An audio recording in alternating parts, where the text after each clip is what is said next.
Bez kozery powiem 500. Gotowy?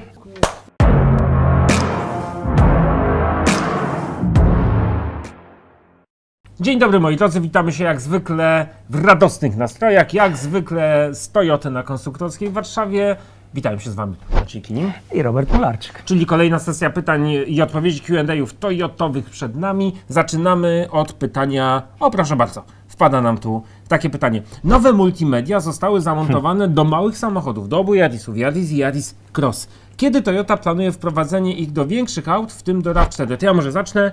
A planuje, ale do mniejszych, bo za chwilę będzie jego Cross, ono będzie też miało nowe multimedia. No właśnie, wydaje się absurdalne, co? Powinni zacząć od najbogatszego samochodu i tam montować wszystko co najlepsze, a nie zaczynać od Yarisa czy A zaczęliśmy gdzieś tam od środka, no właśnie, teraz dlaczego poszliśmy do tych maluchów, a potem potem będziemy chyba iść. Dlaczego tak się dzieje? No zawsze jak się pojawia nowy model, on dostaje wszystko co najnowsze. Najnowsze multimedia, najnowsze systemy bezpieczeństwa. W związku z tym było tak, że w pewnym momencie Yaris był bardziej zaawansowany technicznie nawet niż Camry na przykład, tak? Czy RAV4. Natomiast tak, do każdego samochodu stopniowo te multimedia będą wchodziły najnowszej generacji, do RAV4 też i tak naprawdę, chyba nie wolno mi jeszcze o tym mówić, ale to jest kwestia miesięcy. Kilku miesięcy, tak. I powiem więcej, my cały czas wiadomo, że tego typu rozwiązaniach multimedialnych to jest najnowsza elektronika, najnowsze systemy, no jakby nie patrzeć jednak powiązane z procesorami i sterowaniem komputerowym. My cały czas nad tymi systemami pracujemy, czyli ci, którzy sięgną za parę miesięcy po większe samochody typu RAV4 czy Corolla, będą mogli skorzystać z nowszych wersji tych systemów. Dobra informacja dla tych, którzy już posiadają auta z tymi systemami jest taka, że te systemy są aktualizowane na bieżąco z chmury, więc też będą otrzymywać na bieżąco wszelkie te aktualizacje, nad którymi inżynierowie Toyoty pracują. No dokładnie. To będziemy dalej. Dzień dobry. No to dzień dobry. Czy uchylą Państwo rąbka tajemnicy i zdradzą, czy jest planowana następna wersja CHR-a? Chodzą słuchy, że coś jest na rzeczy na przełomie 2023-2024. To jest trudne pytanie z serii wiem, ale nie powiem. Znaczy tak, poprzednio chyba też rozmawialiśmy jakiś czas temu, pamiętam na ten temat, czy Corolla Cross zastąpi CHR-a, coś w tym stylu CHR-a, który się okazał za mały, wtedy ktoś powiedział. I my wtedy... Ja konkretnie odpowiadałem, ależ CHR będzie, CHR został stworzony specjalnie dla rynku europejskiego i będzie. W związku z tym nie może się skończyć na tej generacji. Będzie oczywiście następna generacja też. Natomiast kiedy będzie? Tego nie wolno mi powiedzieć, ale będzie. Znaczy łatwo policzyć, tak? Wszyscy wiemy mniej więcej ile w ofercie Toyota ma. Jaki jest ten okres życia samochodu? Cykl życia produktu, więc łatwo policzyć. A my za jakiś czas będziemy o CHR-ze pewnie mówili więcej. Na razie jeszcze nic więcej powiedzieć. Nie wolno, Robercie, proszę cię, nic nie mów. Chciałem tylko dodać, że na pewno jesteśmy bliżej niż dalej do zmiany modelowej i to, o czym Was możemy zapewnić, to fakt, że CHR nadal pozostanie CHR-em, czyli jedynym takim w tej grupie samochodów tak dobrze wyglądającym samochodem z gamy Toyoty. Na pewno będzie się wyróżniał, na pewno będzie po przeciwnej stronie skali od Corolli Cross, tak jak jest teraz. I tego się trzymam. Skoro jesteśmy przy Corolli i Corolli Cross, to kolejne pytanie, możemy się w najbliższym czasie spodziewać faceliftingu Corolli, nawet jest podana data jakaś sugerowana na 2023, bo gdzieś takie linki w internecie się podobno u wujka Google'a pojawiają. Czy mamy jakieś informacje? Znowu Maćku, trudne pytanie. Czy mamy jakieś informacje? No znowu, może powiem w ten sposób. Toyota zawsze robi facelifting. Przynajmniej z tych wszystkich modeli, odkąd pamiętam, zawsze była wersja faceliftingowana, dopiero nowa generacja. Można policzyć mniej więcej, kiedy pojawi się Corolla, podpowiem, był to rok 19. Ostatnio Maciek tu przebiegał się, tak 2017, tak akurat w przypadku innego 2018, 19, 20. No tych lat nam trochę wychodzi, w związku z czym znowu możemy dyskutować o tym, czy jesteśmy bliżej, czy dalej faceliftingu, tudzież zmiany modelowej. Porozmawiamy na ten temat może później. Dobrze, Robert, pozwól, że... Tak. Zostałem już skarcony, już się zamykam. Bo inaczej w ogóle nie będziemy mogli Q&A robić, jak tak dalej pójdzie, to wszystko chcesz wyciągnąć. Dobrze. Przyszłe modele zostawiamy na przyszłość. Dobrze. No to kolejne pytanie. Czy CHR kiedykolwiek będzie dostępny z systemem Toyota Connected Car z możliwością zdalnego sterowania klimatyzacją?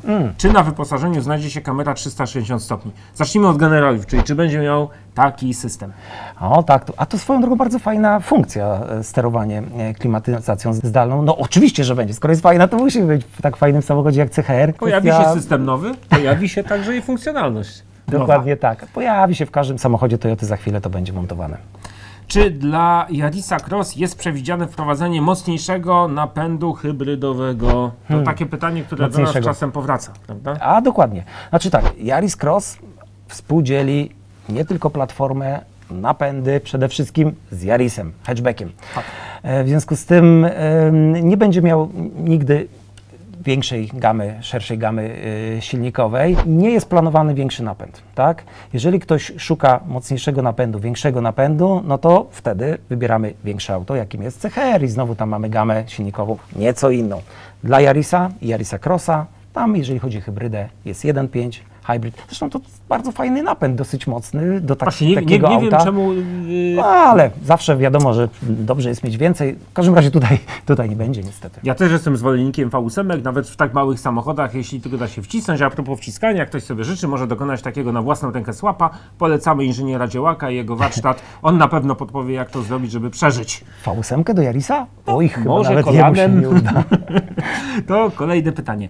Czy Corolla Cross będzie dostępna w pakiecie stylistycznym GR Sport? No to też taki trochę klasyk z serii pytań. Tak, klasyk z serii pytań. Znaczy, dwie sprawy. Po pierwsze, ostatnio chyba też się przyznałem do tego, że Corolla Cross to jest takie auto, które no nie było kierowane na rynek europejski, więc o to nim nie było pierwotne założenie produkcyjne. Więc o nim wiem nieco mniej. Natomiast wszystkie Toyoty docelowo będą występowały w pakiecie GR Sport, Sport.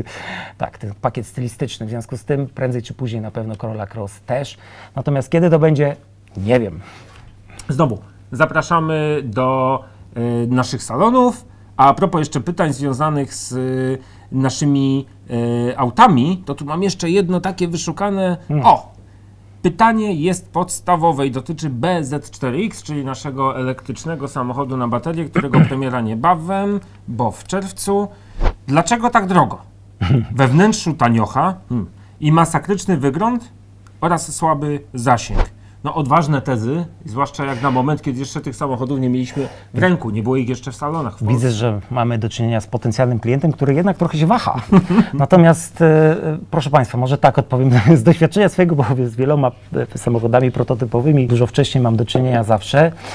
Proszę mi wierzyć, auto trzeba zobaczyć na żywo, przekonać się, wejść do środka, dotknąć i wtedy oceniać, czy to jest taniocha w środku, czy niekoniecznie. Natomiast... Ja wejdę w słowo Maćkowi. Jak 1,5 roku temu rozmawialiśmy o tym samochodzie i Maciek już w jakiś sposób go tam w Europie dotykał, ja tylko mogłem przyjść, postawić mu kawę i dowiedzieć się, co tam o tym aucie słychać, to ten początek był taki sam, może powtórzę, no, to nie jest taki najlepszy. Taki nie był.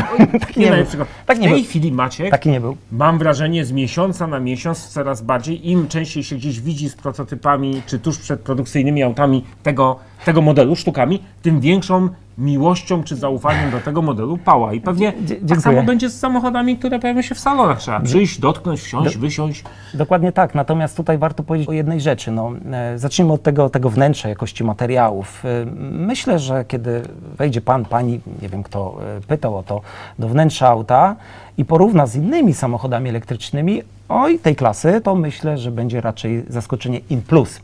Natomiast jeżeli chodzi o to, czy drogo, czy tanio, no zawsze nasze samochody kosztują mniej więcej tyle, co konkurencja. Rozmawialiśmy o tym kiedyś, tak? Pozycjonujemy samochody na poziomie konkurencji, w związku z tym on kosztuje porównywalnie. A co do samego zasięgu, że zasięg jaki tam był? Że niewystarczający. Niewystarczający.